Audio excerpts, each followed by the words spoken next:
धन्यवाद प्रेम शुक्ला जी, आप सभी का इस प्रेस वार्ता में अभिनंदन है, स्वागत है। बड़ा आश्चर्य का विषय है कि देश के 22 जगहों पर कांग्रेस पार्टी आतंकवाद के विषय में प्रेस कॉन्फ्रेंस कर रही है। जिस पार्टी का नींव तुष्टीकरण का हो और तुष्टीकरण के कारण से जिस प्रकार कांग्रेस पार्टी ने आतंकवाद का साथ दिया है, ये कहना अतिशयोक्ति नहीं होगा। जो हमने पुराने समय में भी कहा था कि कांग्रेस का हाथ आतंकवाद के साथ, जहां जहां आतंकवादी गतिविधियां हुई हैं हिंदुस्तान में, किस प्रकार तुष्टीकरण के राजनीति के कारण कांग्रेस पार्टी ने वहां आतंकवादियों का और आतंकवाद का साथ और समर्थन किया है, यह सूची बहुत लंबी है। और इस सूची में अगर सर्वप्रथम किसी उदाहरण को मुझे आपके समक्ष रखना होगा तो वो कांग्रेस की वर्तमान अध्यक्षा आदरणीय सोनिया जी जिस प्रकार फूट फूट कर रो पड़ी थी, बाटला हाउस एनकाउंटर में आतंकवादियों के लाश को देखकर स्वयं उनके मंत्री सलमान खुर्शीद ने बताया था, इसका विवरण दिया था सलमान खुर्शीद ने कि सोनिया गांधी 3 रात तक सो नहीं पाई थी और वो रोती रही थी। किस लिए रोई थी? क्योंकि आतंकवादी मारे गए थे। दुख होता है कि इस पूरे प्रक्रिया में कांग्रेस पार्टी ने जिसने हिंदुस्तान में आतंकवादी गतिविधियों को बढ़ाने के लिए एक आइडियोलॉजिकल प्लेफील्ड का काम किया, जिसने लोगों के मन मस्तिष्क के अंदर देश के विरोध में धर्म को लेकर एक उन्माद पैदा किया, उस आतंकवादी जाकिर नायक के साथ स्वयं सोनिया गांधी खड़ी थी, क्योंकि उनके पति राजीव गांधी के नाम पे डोनेशन लिया सोनिया गांधी जी ने। इशरत जहां को कौन भूल सकता है? लश्कर-ए-तैयबा LET ने इशरत जहां को अपना स्लीपर सेल का एक यूनिट बताया। LET ने उसे आतंकवादी बताया, किंतु सोनिया जी के कहने पर तमाम कांग्रेस पार्टी उसे इनोसेंट, उसे बेकसूर बताती रही। और भारतीय जनता के उस समय गुजरात के मुख्यमंत्री और उस समय गृह मंत्री आदरणीय अमित शाह जी के ऊपर जिस प्रकार का हमला कांग्रेस पार्टी करती थी, वो हमने देखा है। उस समय इशरत जहां के सामने खड़े रहना, इशरत जहां के साथ खड़े रहना, उसके नाम पर एक एम्बुलेंस भी चलाया था, शहीद इशरत जहां एम्बुलेंस सर्विस। ये तो कांग्रेस पार्टी के कारनामे हैं। और आतंकवाद को लेकर वो 22 स्थानों पर प्रेस कॉन्फ्रेंस करने की हिम्मत रखती है। यासीन मलिक,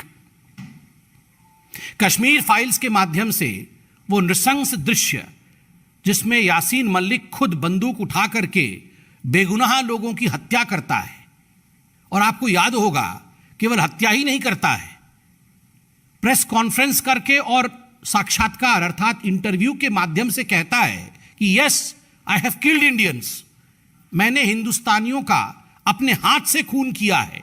उसके बावजूद यासीन मलिक को जिस प्रकार का पायदान यूपीए की सरकार ने दिया, तत्कालीन प्रधानमंत्री डॉक्टर मनमोहन सिंह के साथ खड़े होकर फोटो खिंचवाना, महिमा मंडित करना एक आतंकवादी का, ये हम सब ने देखा है।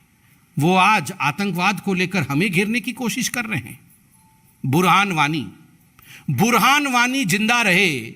बुरहान वानी को मारना नहीं चाहिए था। बुरहान वानी हेडमास्टर का बेटा था। बुरहान वानी गरीब परिवार से आता था। इस प्रकार के नरेटिव को कांग्रेस पार्टी ने फ्लोट किया था।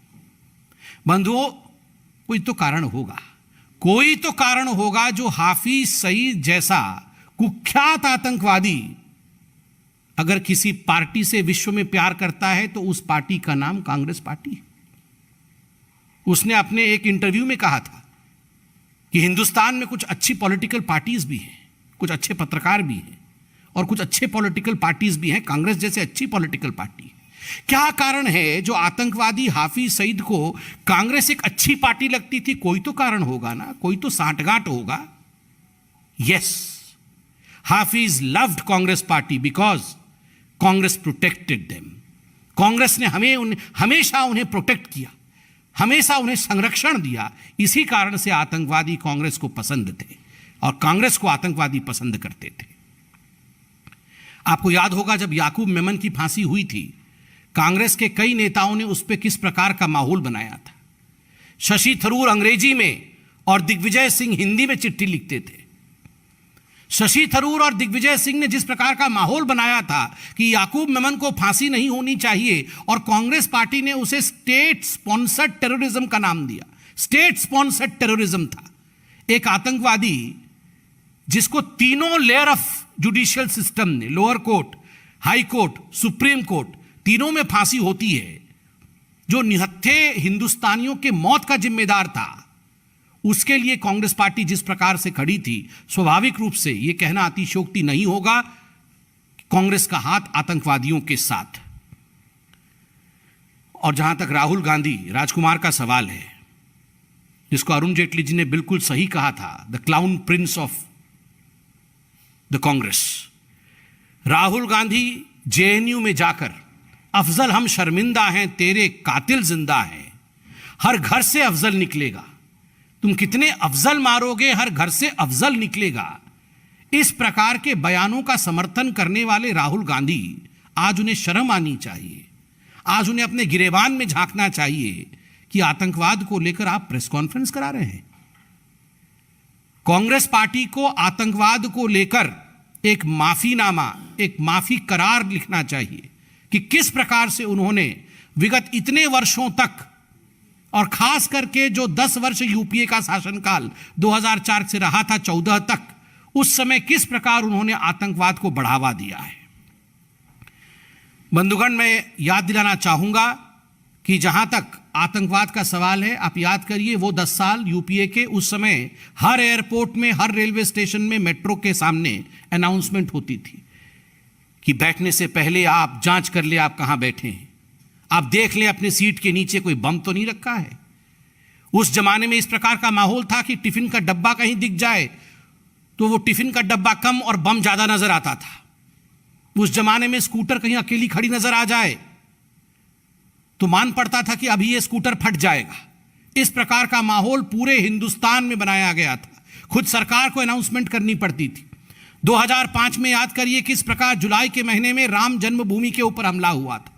दिल्ली दिवाली के समय किस प्रकार 2005 के अक्टूबर में कितने निहत्थे लोग दिल्ली में सीरियल ब्लास्ट में मारे गए थे। काशी संकट मोचन अटैक मार्च 2006, फरवरी 2007 समझौता एक्सप्रेस ब्लास्ट, सीरियल बॉम्बिंग हुई थी उत्तर प्रदेश के अंदर, इंडियन मुजाहिदीन द्वारा 2008 में जयपुर में बॉम्बिंग, बेंगलोर और अहमदाबाद में जुलाई में बॉम्बिंग, सितंबर में दिल्ली में बॉम्बिंग। कोई एक महीना नहीं जाता था जिसमें बम नहीं फटते थे और लोग नहीं मरते थे। और आज हम कह सकते हैं कि नरेंद्र मोदी जी के शासनकाल में जिस प्रकार से एक बहुत बड़ा कंट्रोल आतंकवाद की गतिविधियों पे आया है, यह अपने आप में भारत को सुरक्षित करता है। बंधुगण, आप सभी जानते हैं कि पोटा का कानून भारतीय जनता पार्टी की सरकार आतंकवाद से निपटने के लिए लेके आई थी। पहला काम जो कांग्रेस की यूपीए सरकार ने किया वो निरस्त किया पोटा के कानून को, और आतंकवादियों को भी लगा 10 वर्षों में कि ये हमारी ही सरकार है, हमारी ही सरकार है, लेट्स वर्क टुगेदर। आतंकवादियों और कांग्रेसियों ने मिलकर एक साथ जिस प्रकार का माहौल पूरे हिंदुस्तान में खड़ा किया था उसका विवरण मैंने दिया है। और तो और केवल पाकिस्तान के साथ ही नहीं, चाइना के साथ भी 2008 में एमओयू साइन करके, शी जिनपिंग जो अभी चाइनीज प्रीमियर हैं वो उस समय मौजूद थे, गांधी परिवार के उस एमओयू साइन एक्ट के समय जिस प्रकार से चोरी चुपके एक एमओयू साइन किया गया, the contours of the MOU is still not known. What were the contours of the MOU? ये देश बेचने का काम आतंकवादियों के हाथ में, आतंकवाद की गतिविधियों को देश में बढ़ावा देने का काम इस गांधी परिवार ने अपने सत्ता को बनाए रखने के लिए किया है। आज बोलने में कोई गुरेज नहीं है। यह गांधी परिवार अपने आप को सत्ता में आरूढ़ करने के लिए अगर आतंकवादियों के साथ भी गठबंधन करना पड़े तो उससे भी ये नहीं चूकती है। यही इतिहास कांग्रेस पार्टी का रहा है जब से कांग्रेस पार्टी सत्ता में आई है। इसलिए राहुल जी, आप जिस प्रकार के माहौल में देश को आपने आतंकवादियों के हाथ में धकेलने का काम किया, आज आप आतंकवाद को लेकर प्रेस कॉन्फ्रेंस करते हैं। मुझे लगता है आपको इंट्रोस्पेक्ट करना चाहिए। मुझे लगता है आपको अपने गिरेबान में झांकना चाहिए कि आखिर आप और आपके परिवार ने किस प्रकार से आतंकवादी गतिविधियों को हिंदुस्तान में बढ़ावा दिया है। बहुत बहुत धन्यवाद। कोई प्रश्न हो तो अवश्य पूछें।